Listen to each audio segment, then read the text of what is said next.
Солтүстік Қазақстанға Өзбекстанның Хорезм облысынан делегация елді. Бүгін өңір жетекшісі Құмар Ақсақалов көрші елдің кәсіпкерлерімен кездесті.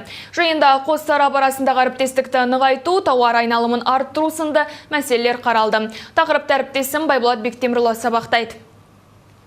Хорезм Өзбекстанның оңтүстік шығысында орналасқан шағын облыс. Өлкеде 1,8 миллион адам тұрады. Халықтың басым бөлігі ауыл шаруашылығы, машина жасау, ағаш өңдеумен айналысады. Өңірдің тарихы терең, табиғаты сұлу. Мұны жиында ашқан аймақ басшысы Құмар Ақсақалов тілге тиек етті. Хорезм облысы Өзбекстан Республикасындағы ең бір тарихи жер. Хорезммен қоса Үргенч қаласы, Хива қаласы, бүткіл әлемнен туристер сол Хорезмге барғысы келеді, көргісі келеді. Құмар Ақсақалов теріскейдің де тарихына, ерекшеліктері мен мүмкіндіктеріне жіті тоқталды. Біз географиялық тұрғыда өте қолайлы жерде орналасқанбыз. Петропавлдан оңтүстік Орал темір жолы өтеді. Онымен Европа елдері мен Қытай арасындағы жүктің 70% тасымалданады. Солтүстігімізде Ресей тиіп тұр. 4 миллион гектарда жерге дән сіңіреміз. Жинайтын астықта көл көсір. Ол тауар Өзбекстанға да саудаланады. Былтыр аталған мемлекетке сатылған өнім көлемі 2017 жылға қарағанда 55%-ға артыпты. Ал әріптестерден көкөніс көп деп аламыз. Арадағы байланысты бұдан әрі нығайтуға болады, деді облыс әкімі.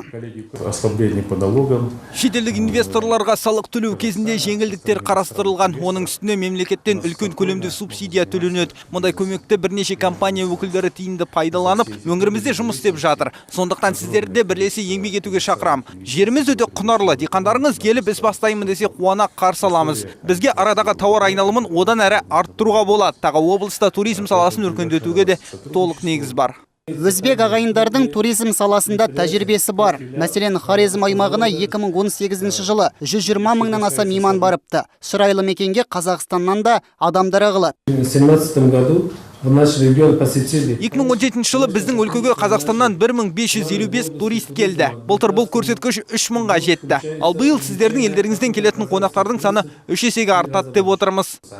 Жиында Петропавлда қазақ-өзбек сауда үйін ашу жайы да айтылды. Онда қыс мезгілінде Хорезм облысынан көкөністер мен жеміс жидектер әкеліп, тұрғындарға арзан бағамен сату көзделген. Кездесу соңында қос тарап өкілдері естелік сыйлықтармен алмасты. Құмар Ақсақалов қонақтарға өлкеміздің символы ақ қайыңдар бейнеленген картина тарту етті. Ал меймандар жағы өңір жетекшісіне ұлттық шапанын кигізді.